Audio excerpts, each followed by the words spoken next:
आप देख रहे हैं हमारा YouTube चैनल दी सच्चा भारत और आज के इस बुलेटिन में आपका स्वागत है। बैतूल पुलिस ने सेक्स रैकेट गैंग के चंगुल से 8 लड़कियों को मुक्त कराया है। आरोपी इन्हें नागपुर ले जा रहे थे। सभी लड़कियां छिंदवाड़ा की रहने वाली बताई जा रही हैं। पुलिस ने सेक्स रैकेट चलाने के आरोप में महिला समेत 3 आरोपियों को भी गिरफ्तार किया है।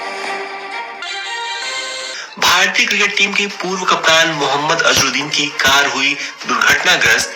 जी स्टूडियोज ने 230 करोड़ रुपए में खरीदे सलमान खान की फिल्म राधे के राइट्स और ऐसी तमाम बड़ी खबरों पर डालेंगे नजर। तो चलिए फटाफट शुरुआत करते हैं। दिल्ली के दरवाजे पर 35 दिनों से डेरा डाले किसानों ने कल सरकार से 7वीं बार बातचीत की। किसान हर बार की तरह अपना खाना साथ लाए थे, लेकिन इस बार अलग ये हुआ कि सरकार के 2 मंत्री नरेंद्र सिंह तोमर और पीयूष गोयल किसानों के लंगर में शामिल हो गए। इसके बाद बैठक खत्म हुई और 2 मुद्दों पर रजामंदी बन गई। अगली बैठक 4 जनवरी को दोपहर 2 बजे होगी। बता दें कि किसानों के 4 बड़े मुद्दे इस प्रकार हैं। पहला, सरकार तीनों कृषि कानूनों को वापस ले। दूसरा, सरकार यह लीगल गारंटी दे कि वह मिनिमम सपोर्ट प्राइस यानी एमएसपी जारी रखेगी। तीसरा, बिजली बिल वापस लिया जाए और चौथा, पराली जलाने पर सजा का प्रावधान वापस लिया जाए। इसमें से बिजली बिल और पराली से जुड़े 2 मुद्दों पर सहमति बन गई है। बैठक के बाद कृषि मंत्री नरेंद्र सिंह तोमर ने बताया, किसानों का कहना था कि पर्यावरण से जुड़े ऑर्डिनेंस में पराली के मामले में किसानों को शामिल नहीं किया जाना चाहिए। सरकार और किसानों में इस मुद्दे पर रजामंदी बनी है। दूसरा मुद्दा इलेक्ट्रिसिटी एक्ट का है, जो अभी आया नहीं है। किसानों को लगता है कि इस एक्ट से उन्हें नुकसान होगा। किसानों को सिंचाई के लिए जो सब्सिडी दी जाती है वैसे ही चलनी चाहिए। इस पर भी रजामंदी बन गई है। फ्रेंड्स, मैं हर रोज सुबह 7 बजे से पहले आज का अखबार खबरी ऐप पर अपलोड कर देता हूं। आप में से कई लोगों को इसका नोटिफिकेशन मिल जाता है, पर जिन्हें नहीं मिलता वे प्लीज इस पॉडकास्ट के नीचे दिख रहे फॉलो बटन को प्रेस कर हमें फॉलो कर लें और नोटिफिकेशंस पाने के लिए बेल आइकन पर भी टैप कर दें। इसके अलावा अब आप रेगुलर न्यूज अपडेट्स पाने के लिए मुझसे टेलीग्राम ऐप पर भी जुड़ सकते हैं। इसके लिए आपको सिर्फ टेलीग्राम पर जाकर आज का अखबार यानी AAJKAKHBAR सर्च करना है और मेरा चैनल ज्वाइन कर लेना है। सो प्लीज आप टेलीग्राम पर आज का अखबार जरूर सर्च करें और हमसे जुड़ें। तो चलिए अब बढ़ते हैं अगली खबर की तरफ। देश में बुधवार को कोरोना के करीब 20,000 मामले सामने आए। पिछले 24 घंटे में 19,752 लोग संक्रमित पाए गए। इस दौरान 23,649 मरीज ठीक भी हुए और 258 लोगों की मौत हुई। एम्स के डायरेक्टर रणदीप गुलेरिया ने बुधवार को कहा कि कोरोना को लेकर भारत बहुत अच्छी स्थिति में है और रोजाना के मामलों में लगातार कमी देखी जा रही है। उन्होंने कहा कि ब्रिटेन में एस्ट्राजेनेका को अप्रूवल मिलना काफी अच्छा है। भारत में वही वैक्सीन सीरम इंस्टीट्यूट डेवलप कर रहा है। ओडिशा सरकार ने राज्य में न्यू ईयर सेलिब्रेशन के दौरान 31 दिसंबर और 1 जनवरी को लोगों के इकट्ठा होने पर पूरी तरह से पाबंदी लगा दी है। महाराष्ट्र और जम्मू कश्मीर में लॉकडाउन की पाबंदियां 31 जनवरी तक बढ़ा दी गई हैं।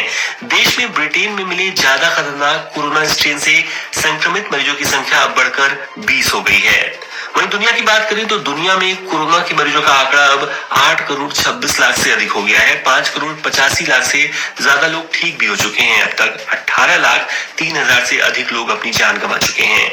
ब्रिटेन में एक दिन में कोरोना के सबसे ज्यादा मामले सामने आए।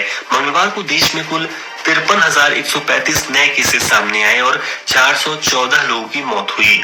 नॉर्वे ने ब्रिटेन के लिए उड़ानों पर लगी रोक को 3 दिन के लिए बढ़ा दिया है। अमेरिका के कोलोराडो के एक अस्पताल में एक मरीज में नए स्ट्रेन के लक्षण मिले हैं, जबकि उसकी कोई ट्रैवल हिस्ट्री भी नहीं है। कश्मीर में सुरक्षा बलों ने 3 आतंकी मार गिराए हैं। श्रीनगर के लावापोरा इलाके में मंगलवार को एनकाउंटर शुरू हुआ था, जो कि 15 घंटे से अधिक चला। पुलिस ने आतंकियों को सरेंडर करने का मौका दिया, लेकिन उन्होंने फायरिंग शुरू कर दी। अभी यह पता नहीं चला है कि मारे गए आतंकी किस संगठन के हैं।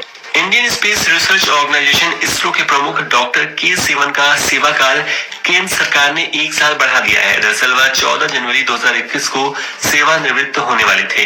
केंद्र सरकार द्वारा जारी आदेश में कहा गया है कि डॉक्टर सिवन 14 जनवरी 2022 तक अपने पद पर बने रहेंगे।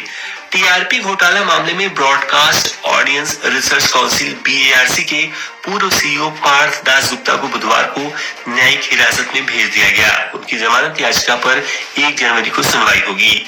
ITBP के कॉम्बैट यूनिट K9S यानी K9s में बुधवार को 16 नए डॉग मेंबर्स शामिल किए गए। ये सभी बेल्जियन प्रजाति के डॉग्स हैं। पहली बार इन्हें भारतीय और लद्दाख क्षेत्र के प्रचलित नाम दिए गए हैं। किसी डॉग का नाम गलवान तो किसी का श्योक रखा गया है। सरकार की तरफ से कर्मचारियों के लिए नए साल से पहले बड़ी खुशखबरी है। दरअसल सरकार ने वित्त वर्ष 2019-20 के लिए एम्प्लॉइज प्रोविडेंट फंड EPF पर 8.5% का एक मुश्त ब्याज देने का प्रस्ताव मान लिया है। मुमकिन है कि ब्याज की यह रकम आज 31 दिसंबर 2020 तक सभी कर्मचारियों के खाते में पहुंच जाए।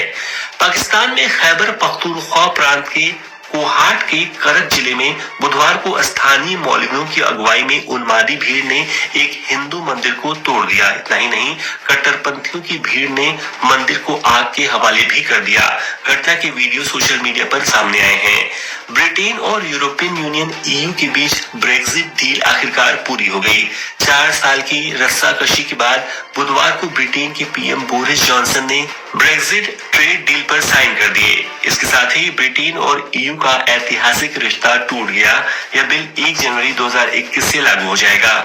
अरब देश यमन के अदन एयरपोर्ट पर बुधवार को बड़ा धमाका हुआ। ब्लास्ट से तुरंत पहले देश की कई नई कैबिनेट के मंत्रियों को लेकर एक विमान लैंड हुआ था। विमान के उतरते ही उसके पास यह धमाका हुआ। इस दौरान फायरिंग की आवाजें भी सुनी गई। ब्लास्ट में 22 लोगों के मारे जाने की खबर है। हालांकि आंकड़ा अभी बढ़ सकता है। रिपोर्ट के मुताबिक विमान में प्रधानमंत्री मीन अब्दुल मलिक सईद भी मौजूद थे। किसी मंत्री के घायल होने की सूचना नहीं है।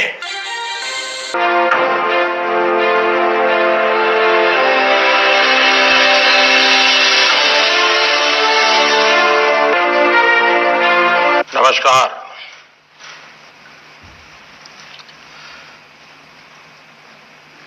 કેમ છે? ગુજરાતમાં ઠંડી વંડી છે કે નહીં?